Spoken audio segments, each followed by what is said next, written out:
So, I will show you kung ano yung nakuha namin. So, this is what I got. And yan yung sa kapatid ko. So, mas malaki yung lalagyan niya. Mas marami rin siya nakuha. Yan. So, tanggalin muna natin ang balat. This is what my brothers got. Yan. Napa ko. Pwede yun, son? Akin naman. Yes. Ito. Silima lang yung balat ko.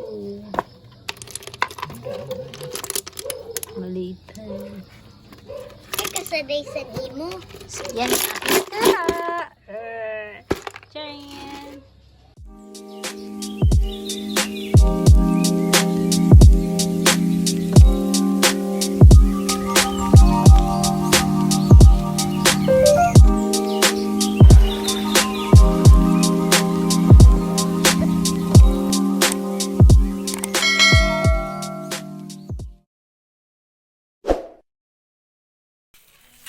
Punta kami ng dagat. Magkuha kami ng mga shell. Kaya makapatid ko. And I will make a vlog.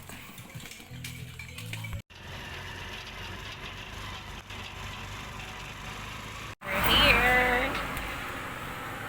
Ano?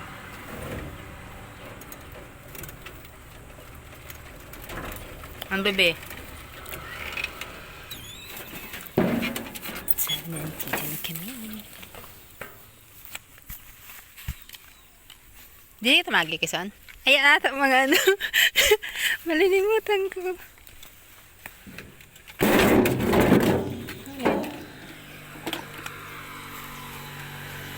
So dito na siya. Let's go.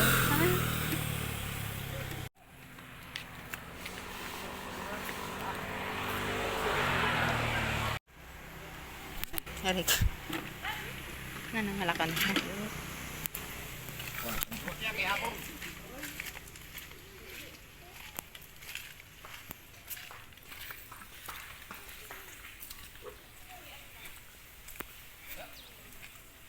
So yung dala ko is hindi yung iPhone. Kaya hindi to stable yung video.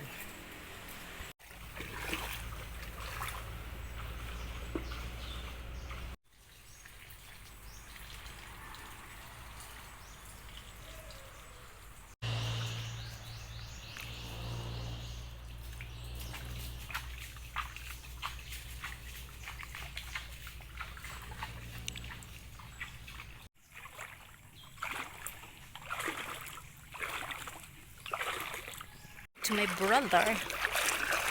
Yan. So dati, pumupunta din kami dito. Doon pa. Para kuha ng alimango. To catch crablets, small crabs. And then we're selling them. So that was long time ago. When I was kid pa. Sayang no, talaga sayang lang din kasi kung yung dala kong camera is yung iPhone sana is mas stable. Kaso nga lang nakakatakot naman. Baka kasi umulan. Kaya ito na yung dinala ko. Dito na ba tayo? Dito na kita mapadagat? Dito na kita mahanap? Hararo mo pa man. So what we are doing, we're walking, going to the shallower place ba? I don't know the term. Para doon kami mahanap ng mga shell. Ang jacket na pinidiras ako ni mother. Mahulos. Oh, malangoy ngayon kita. Ha? Hana? Kali na. Nani kasi naman yung sinaho. Something. Adi man. Ano nakali na? Hararom na?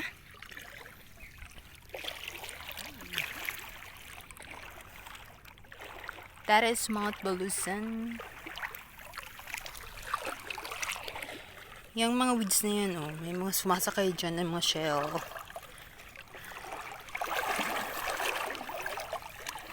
So, yung tawag doon is tuwad-tuwad. Tuwad-tuwad, ha? Kaysan, ha? So, mamaya naman, pag nakarating na kami doon, sa talagang kinukunan ng mga shell. See you later. Talaga siya ulan. Makulimlim lang. Gloomy. Pero it will not rain, I guess. So, naglalakad pa rin kami. Medyo malalim yung tubig. Wala pa kaming nakikita ng shell. Eh, di pa katagata ko yung dito sa babaw.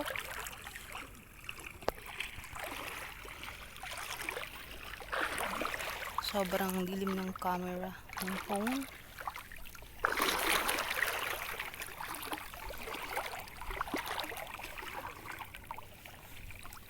Dati ko isa meron na din eh.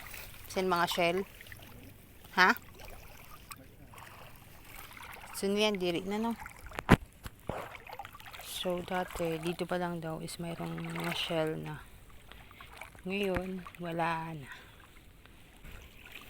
This is because of, I guess, the population. So, there's a lot of people na who are coming here and getting those shell. And also, yung sa ecosystem din natin, hindi na ata balance. Medyo nasisira na nga yung earth. Kaya, nagle-less din yung mga species or yung mga living things. Yung tao lang talaga yung padapin-pin.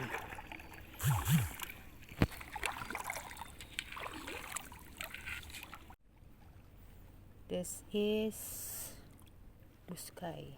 Aray. Aray ko. May something sa ako na sumalo. Kaya lang, kailangan ko lang. Guys, charot. Sikad-sikad, you know, yun. 4. Si dito ko sila nakuha. Ganap pa tayo.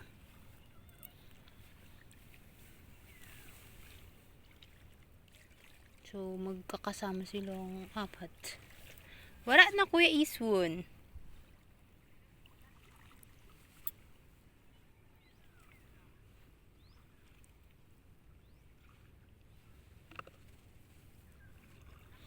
Or yun lang.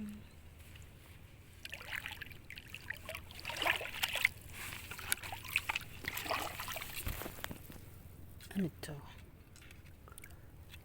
May kukumlong punta ako sa naloy. Di ko sure kay kung ano siya ko ison, kung shell siya or mga ngagat.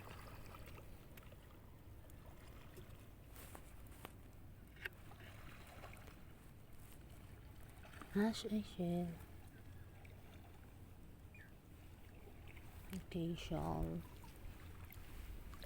Pag mayroon naman ako magkita, bago ko pulutin, ipapakita ko muna sa inyo. Okay? Ayun, parang marami sila. Tingnan natin ito. Yes. How about this? Yes. This also, ito talaga yung una ko nakita, yung malaki. So, 3 sila magkatabi.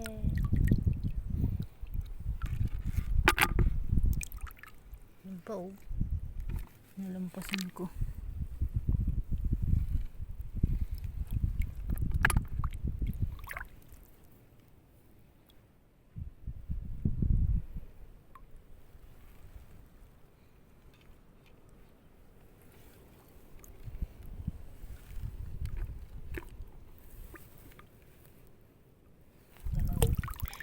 Dalawang shell. Oh my god, nabasa na yung jacket ni mother.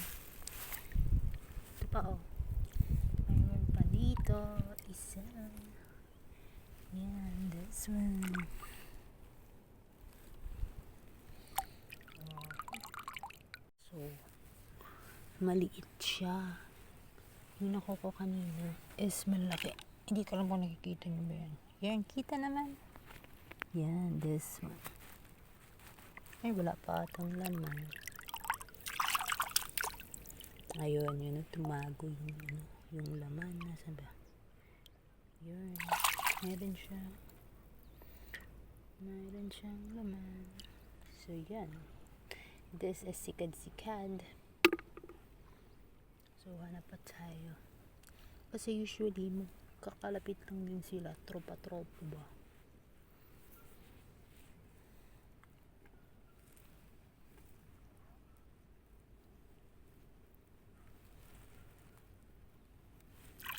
Walang laman na shell. Mayroon din siyang laman. I will try to get this. And iuwi ko siya. I will ask my mother. Kung pwede siyang gawin.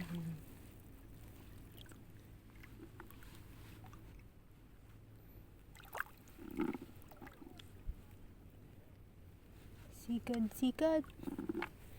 Yun o, yung mga guhit na yan. Yan yung guhit nila. Diman sila dyan. Or kung yung isa pang shell.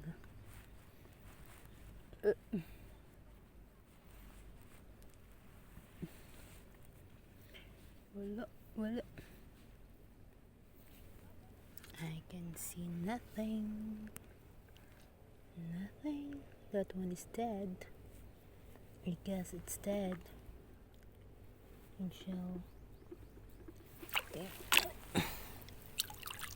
Diba? See? Yung laman niya is hindi yung nakakain. Yung parang crab din. May kagat-kagat. Tumira na sila dyan. Yan. So, hindi siya pwede.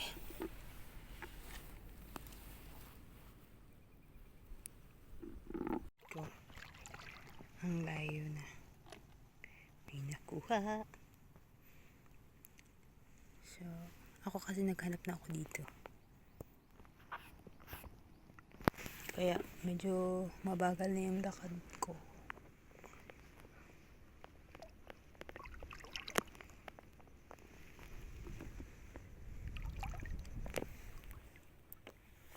Look. Ang ganda ng view. Kung iPhone to, ang ganda niya. Ang ganda niyang tingnan. That is Barcelona. Yung seawall.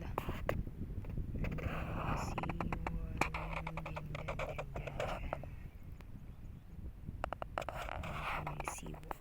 Yung may Barcelona Sorsogon na landmark. Ganda. Very nice. Yan, Sorsogon na yan. Sorsogon yan na bundok. May bunuan din dito. Yung term niya is bunuan. So, nakalagay lang yan dyan. Tapos, nanguhuli na lang yan. May nakukulong ba? May nakukulong na mga isda sa loob. Kaya, pag bisitahin mo siya, kung sa'yo yan, may ulam ka na.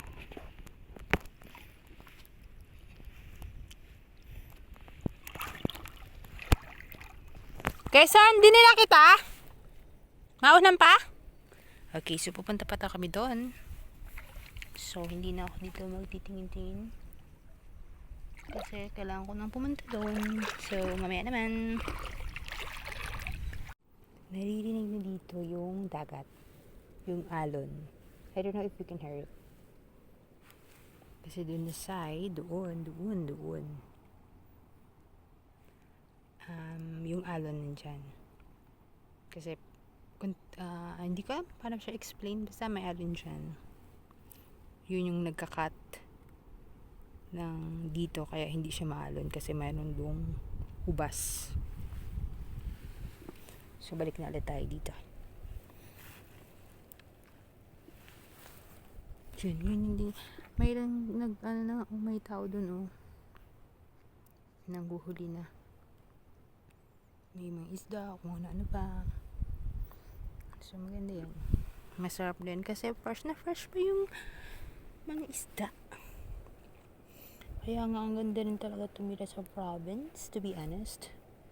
Wala ko, hindi ko pa naman na-experience talagang tumira sa city for a longer time.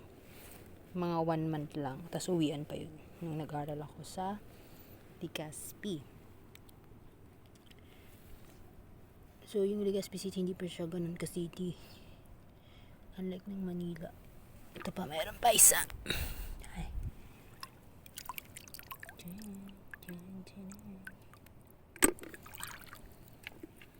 So, dito, fresh yung mga kakainin mo. Tapos, kung masipag ka pa, mayroon ka pang mga gulay-gulay. May tanim ka pa. Kung may lugar ka, diba? So, napakaganda ng ganun. Sabi ko nga dati, yung definition ko ng kayamanan talaga is meron kang mga puno na mga gulay na ikaw yung nag-harvest, meron kang mga fish na ikaw rin nag-culture ka rin, tapos ikaw din yung naguhuli minsan, di ba? So yun yung kayamanan, yung tunay na kayamanan para sa akin. Wala lang, masaya lang ako pag ganun, kasi pag ginawa mo siya mismo, ikaw yung nag-produce, ikaw yung nagtanim, so yung alam mo kung anong pinaglalagay mo, unlike kung bibili ka, di ba? So, nasan na kayo? Medyo madalang lang.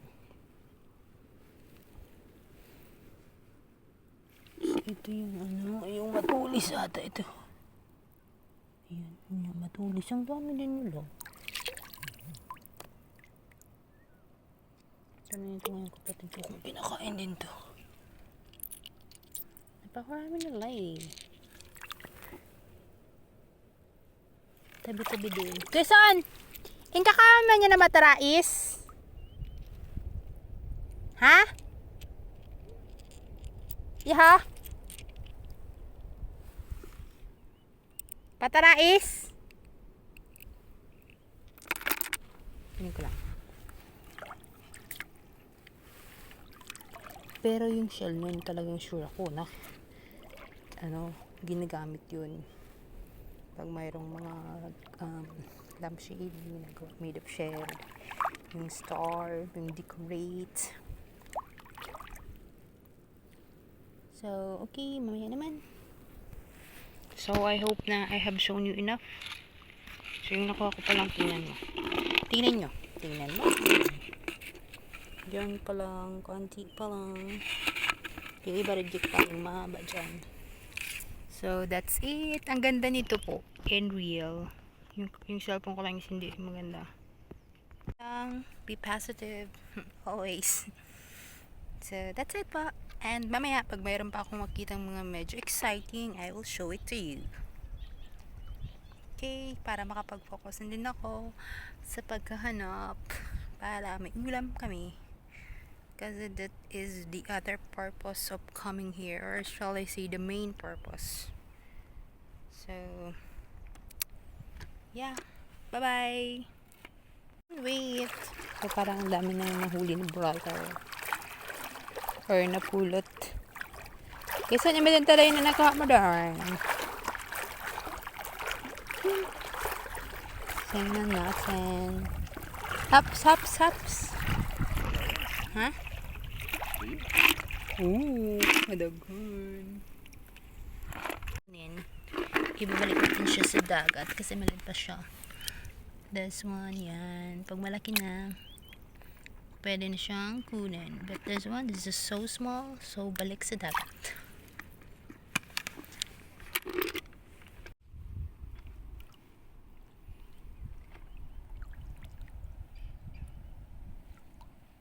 Mayroon akong nakita nun. Ano yung tumatakbo? May tumatakbo. Nawala na. So, para siyang shell. No, hindi crab. Crab siya, crab. Sayang, hindi niya nakita. Kasi hindi naman kayang ano lang camera. Hindi niya kayang shot yun. Masyadong malayo. So, mata lang. See, that's the view here, down here.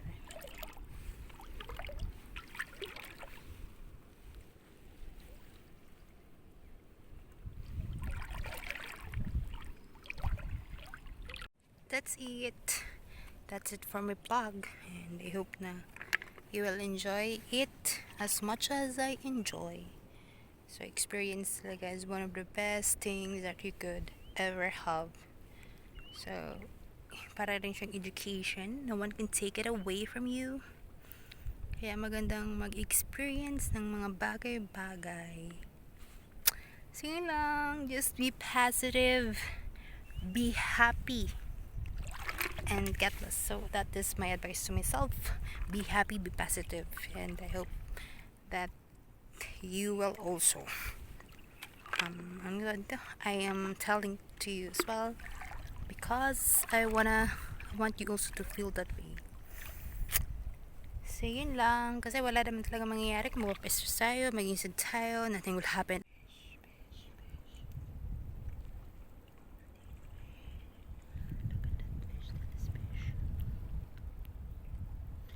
That is a fish. Tumagin siya.